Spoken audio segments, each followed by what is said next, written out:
Jai Gurudev. Today we have an esteemed panel of experts from various fields to discuss the deep significance of the shloka from the Bhagavad Gita, Brahmarpanam, and its connection to our food practices, especially the Annapurna tradition.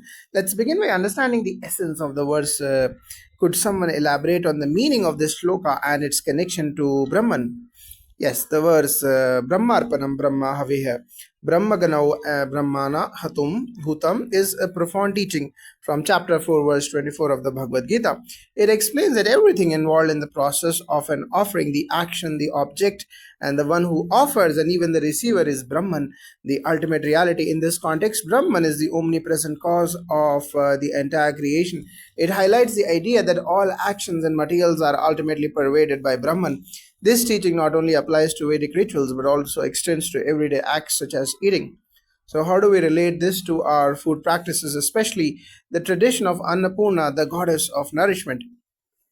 In Vedic traditions, food is considered sacred and is viewed as a gift from the divine. The shloka aligns with the idea of Annapurna, the goddess of food and nourishment.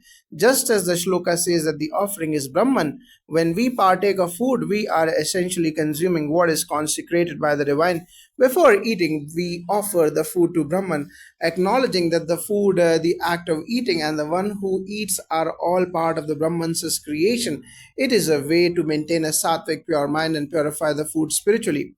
The invocation before meals is an important practice. Could you explain its significance and why it is necessary to chant this prayer? From a health perspective, the prayer before meals helps create mindfulness, allowing us to eat with a calm and peaceful mind. It is believed that food affects not only the body but also the mind in Ayurveda. Food is medicine, and by chanting a prayer, we purify the food of any potential impurities. These impurities can arise from the cleanliness of the vessel, the food ingredients, or the mind of the person who cooked it. The prayer serves as a way to cleanse these impurities and prepare the body and mind to receive the nourishment from the food. Absolutely, the prayer has a spiritual and practical aspect. Offering food to Brahman through this invocation transforms it into prasad or consecrated food. This makes it not just nourishment for the body but also for the soul. Eating in this conscious manner helps to cultivate gratitude and a deeper connection to the source of all life or Brahman. The connection between food and the mind is crucial. How does this idea of offering food as Brahman influence our daily eating habits and lifestyle choices? In the Vedic tradition, food is seen as Brahman itself. When we eat, we are not just feeding our physical bodies, but also our minds. The sattvic nature of the food, pure, clean, and prepared with love and devotion, contributes to the clarity of our mind. Consuming such rich and food with the attitude that it is Brahman helps us remain mindful and avoid overindulgence. Promoting a balanced, disciplined lifestyle, this practice, when consistently followed, has a profound impact on our overall well being. How do modern food practices align with these ancient principles, especially in today's fast paced world? It's true that modern food practices often lead to hurried meals, processed foods, and an overemphasis on taste rather than nourishment. However, by adopting the attitude of Brahmarpanam, we can bring mindfulness back to our eating habits. Preparing food with awareness, avoiding processed or tamasic, stale, or impure foods, and eating with gratitude can counterbalance the negative effects of fast food culture. Ayurveda emphasizes the importance of fresh, wholesome, sattvic food, and this prayer helps reinforce that connection. What role does the concept of Brahman and offering food play in the Upanayam sacred ceremony and other rituals in Hinduism? The Upanayam ceremony is a significant initiation into spiritual knowledge where one is taught the Gayatri Mantra and various practices, including the importance of food offerings. The concept of Brahman is central to this as it teaches the individual that all actions, including eating, should be seen as an offering to the divine. By living with this awareness, every meal becomes a spiritual act, reinforcing the values taught during Upanayam. What advice would you give to someone who wants to integrate this practice into their modern life? Start with small steps. Before each meal, pause for a moment to offer the food to Brahman.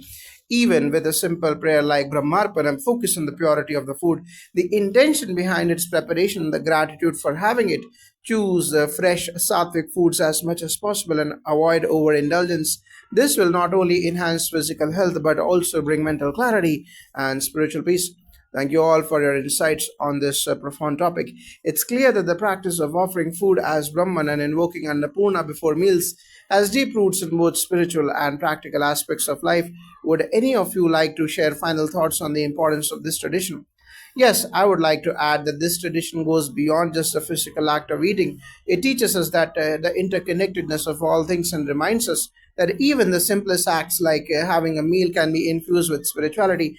By recognizing Brahman in everything, including our food, we elevate our daily practices and activities and align them with a higher purpose. Thank you for these enlightening thoughts. This discussion has shed light on the timeless wisdom of our scriptures and how they continue to be relevant in modern life. Jai Gurudev. Jai Gurudev, today we are honored to have leading experts from various fields, spirituality, Vedic practices, Ayurveda, and food science joining us to help unravel the deeper meaning behind the powerful words from the Bhagavad Gita, chapter 4 and verse 24, and is traditionally chanted before meals. Brahman is the name of the Lord, cause of the whole creation. Looking at the whole creation as an effect, Brahman is seen as the cause of everything. The effect does not exist separate from its cause. This verse likens food that is eaten to an oblation poured into the fire during ritual. By chanting this prayer before meals, the food that is eaten is offered to Brahman the Lord. Today we are honored to have leading experts from various fields, spirituality, Vedic practices, Ayurveda, and food science joining us to help unravel the deeper meaning behind the powerful words from the Bhagavad Gita, chapter 4, verse 24. Brahmarpanam Brahma Havi Brahmagnao Brahmana Hutam. This shloka is often recited before meals, likening food to an offering where everything involved in the process is seen as Brahman, the divine. Let us begin by understanding this verse in detail. Could you please explain the significance of the words Brahmarpanam Brahma Haviha Brahmagnao Brahmana Hutam in a practical day-to-day sense, and how does it relate to food and our daily practices? This verse from the Bhagavad Gita is a profound expression of the Vedantic idea that everything in creation is Brahman, the ultimate reality. Brahmarpanam means the act of offering is Brahman, the oblation, Haviha, the fire or Agno in which the offering is made, and the word making the offering Brahmana Hutam. All of this is Brahman. Essentially, it points to the oneness of existence. When this is applied to our daily lives, especially with regard to food, it invites us to see the entire process of eating as sacred. The food, the act of eating, and the energy received from it all are offerings to the divine. It's a reminder to approach everything with reverence. Adding to that, this concept is the essence of the spiritual outlook in every action.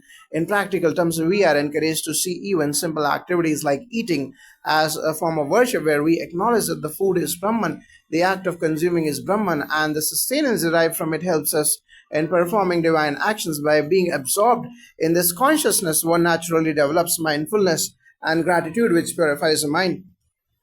In ancient Vedic culture, why was it important to offer food to God before consuming it? And what is the role of prayer in cleansing food? Our ancestors recognized food not just as nourishment for the body, but as a vital element that influences the mind and soul. This act of offering food to God, turning it into prasad, consecrated offering, purifies it from any impurities. These impurities can arise from unclean cooking vessels, the ingredients, or the thoughts of the person preparing it. Through prayer, we invoke the divine to purify the food, thus cleansing it of all negative vibrations. This practice is not just symbolic, but has real implications for the quality of our mind. As the Bhagavad Gita emphasizes, pure food leads to a pure mind, and prayer is a key part of ensuring that purity. From a modern perspective, where food influences not just physical health but emotional and mental states as well, studies in the field of food science show that the quality of thoughts during preparation, the cleanliness of the environment, and even the mood of the person preparing food can impact its energetic quality. When food is offered to the divine, as in the shloka, it is believed to elevate its vibrational frequency, making it more sattvic, pure, balanced. This practice aligns with modern understandings of energy and mindfulness in nutrition. Can you expand on the connection between Brahmarpanam and the concept of Annapurna as a divine provider of food, and how do these ideas enrich our relationship with food and eating? The goddess Annapurna is revered as the one who nourishes and provides food which sustains all life. In many traditions, Annapurna is invoked before meals, symbolizing the recognition of food as a divine gift. The concept of Brahmarpanam reminds us that food is not just a physical substance but a divine offering. It teaches us to be grateful for every meal and to see the act of eating as part of a sacred cycle of life. Exactly, when we view food as coming from Annapurna and treat the entire process as a divine exchange, we automatically bring more mindfulness and gratitude into the act of eating. This is reflected in the sattvic approach to food, where the quality of food affects the mind, emotions, and energy. A prayer before meals, as expressed in the shloka, transforms the food into something that not only nourishes the body but also uplifts the soul. How does the verse Brahmarpanam Brahma Haviha integrate with modern ideas of mindful eating and nutrition? Can this ancient wisdom help us lead healthier lives today? Absolutely. The practice of mindful eating, where we pay attention to every bite, savor the flavors, and express gratitude, has been gaining attention in modern nutrition and psychology. The idea is to become fully present during meals, which aligns perfectly with this shloka. When we recognize that the food we eat is part of a larger divine cycle, it naturally encourages healthier eating habits, slower consumption, and greater awareness of our body's needs. This ancient wisdom promotes not just physical health but also emotional and mental well being by reminding us of the sacredness of nourishment. In Ayurveda, we emphasize that food should be consumed with a calm, focused mind. This ensures that digestion is optimal and the body derives maximum nourishment. The verse Brahmarpanam reinforces the idea that food, when consumed with awareness and reverence, becomes medicine for the body and mind. Ayurveda and modern sciences acknowledge that stress and distractions during meals can lead to poor digestion and health issues. Therefore, offering food as a prayer in the spirit of this sloka brings calmness to the digestive process and promotes overall well being. Would you share a simple practice that families can adopt in their homes to embody the teachings of Brahmarpanam in their everyday life? One of the simplest practices is reciting the shloka before every meal. As a family, it only takes a moment but brings immense benefits. Families can come together to offer food to Brahman, the divine, recognizing that the food we eat sustains not just our body but our soul. By taking a moment to be still and express gratitude, we foster a harmonious and mindful environment during meals, which promotes deeper connections among family members. Another practice is to approach cooking with mindfulness. Encourage the cook in the family to prepare food with positive thoughts, love, and joy. This transfers energy into the food, which is later consumed by the entire family. This is an extension of the Brahmarpanam idea, recognizing that from the moment food is prepared to the moment if it is eaten, the entire process is sacred and divine. The shloka Brahmarpanam Brahma Haviya holds timeless wisdom that bridges the gap between ancient spiritual practices and modern living. It teaches us that everything from the act of offering to the food we eat is part of a divine cycle. By embracing this knowledge in our daily lives through gratitude, mindfulness, and reverence for food, we not only improve our physical health but also nurture our emotional and spiritual well being. Thank you to all the experts for sharing their insights today. Through understanding and practicing the principles of this verse, we can elevate something as simple as eating into a spiritual act. Jagudev. Jagudev, today we have gathered a panel of esteemed experts from diverse fields to discuss the profound significance of the verse from the Bhagavad Gita, chapter 4, verse 24, commonly referred to as the Brahmarpanam Shloka. Joining us are experts from the Art of Living, Vedic Dham Sansthan, Upanayanam teachers, doctors, and food experts to share their insights. Let's begin by understanding the essence of the shloka and its broader spiritual and practical implications. The shloka is Brahmarpanam Brahma Haviha, Brahmaganao Brahmana Hutam Brahmavina Tena Gantavyam Brahma Karma Samvidana. This translates to the act of offering is Brahman, the supreme, to oblation. The oblation is Brahman. The fire into which the offering is made is Brahman. The one who makes the offering is Brahman. And in the end, Brahman is attained by those who see Brahman in every action. To begin, can you explain the spiritual depth behind the shloka and how it reflects the essence of non-duality? Yes, this shloka is one of the most profound verses from the Bhagavad Gita, encapsulating the concept of Advaita or non-duality. It teaches that everything in existence is a manifestation of Brahman, the ultimate reality, the food we consume, the process of consuming it, and even the energy within us that digests the food. We are all aspects of Brahman. When we chant this verse before meals, it aligns our consciousness with the understanding that every action, eating, offering, and even the digestion is a divine process. It transforms a simple act into a spiritual ritual, emphasizing the sacredness of life itself. This leads us to the connection between food and spirituality. How does the tradition of offering food as prasad before meals help in purifying not just the body but also the mind? The offering of food to the divine before consumption, as highlighted in our Vedic traditions, purifies the food. The invocation of prayers, such as the Brahmarpanam verse, cleanses the impurities related to the cleanliness of the vessel, the ingredients, and the cooking process. By offering food to God, it becomes prasad, and the act of partaking such food elevates us mentally and spiritually. Pure food fosters a pure mind. When food is consumed with gratitude, it nurtures not only our body but also our mind and soul.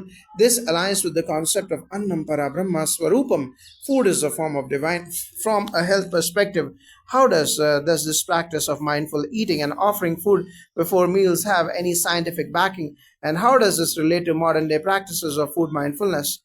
Absolutely, the practice of offering food and consuming it mindfully has strong roots in the science of health. Recent research suggests that when we eat with mindfulness, it activates the parasympathetic nervous system, enhancing digestion and nutrient absorption. Chanting a prayer or being present with our food triggers a sense of relaxation, reducing stress, which otherwise affects the digestion. This corresponds to the concept of Brahmarpanam, where eating is seen as a sacred offering. Moreover, modern research on gratitude shows that expressing thankfulness before meals, as we do in the form of prayer, boosts mental well being and enhances the overall dining experience. So essentially, the Brahmarpanam verse goes beyond a mere religious chant. It serves as a holistic practice that blends spirituality, mental wellness, and physical health. Could you expand on how the cooking process itself, if performed with mindfulness, affects the food we eat? Yes, the energy with which food is prepared deeply influences its quality in Ayurveda. It is emphasized that food should be cooked in a sattvic, pure, peaceful state of mind. Just as the prayer before eating purifies the food, the intention behind cooking also plays a vital role. The Bhagavad Gita verse reminds us that every moment involved in the process, ingredients, fire, and the one who prepares the food are aspects of the divine cooking. With love, mindfulness, and positive energy infuses the food with sattvic qualities. This is why offering food to God or Annapurna removes the negative energies that might come from ignorance or a disturbed mind of the person preparing it. So, how does this teaching of Brahmarpanam help integrate ancient wisdom into contemporary lifestyles? Can modern families benefit from this in their daily routines? Absolutely. In today's fast paced life, we often eat in a hurry or in front of screens, disconnected from the sanctity of the food we consume. By reciting this verse, even in modern settings, families can reconnect with the deeper purpose of eating to sustain not just the body but also the spirit. Chanting before meals encourages a moment of stillness, gratitude, and mindfulness. It brings awareness to the nourishment we receive and reminds us of the interconnectedness of all life, something deeply rooted in Vedic wisdom. It's a simple but a profound practice that can benefit anyone regardless of their religious or spiritual beliefs. Can you share insights on how the tradition of chanting this verse before meals can be introduced to children and the younger generation, especially in modern households? Introducing this practice to children can be done by making them understand that food is not just a source of energy but a sacred gift. Parents can teach them the Brahmarpanam shloka in a simple, joyful manner, emphasizing the importance of gratitude for the food on their plates. By engaging children in preparing food or offering it with love, they learn to appreciate the process of nourishment and cultivate a sense of respect for nature and the divine in the long run. Such practices instill values of mindfulness, gratitude, and spiritual awareness in the younger generation. Finally, how can this understanding help create a more balanced, peaceful society? Can the Brahmarpanam concept extend beyond the dining table? The Brahmarpanam shloka reflects the ultimate truth of unity, that everything is interconnected and divine. When individuals begin to see their daily actions, including eating, as an offering to the greater whole, it fosters a sense of responsibility, humility, and harmony. This understanding encourages us to live with more awareness, compassion, and respect for all beings. In a world facing numerous challenges, the integration of such timeless wisdom can indeed contribute to creating a more balanced, peaceful society where every action is viewed as an offering to the divine.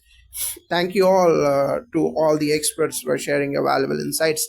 This conversation has certainly deepened our understanding of the Brahmarpanam verse and its relevance in today's world. Through such practices, we can reconnect with the sacredness of food, health, and life itself. Jagadev.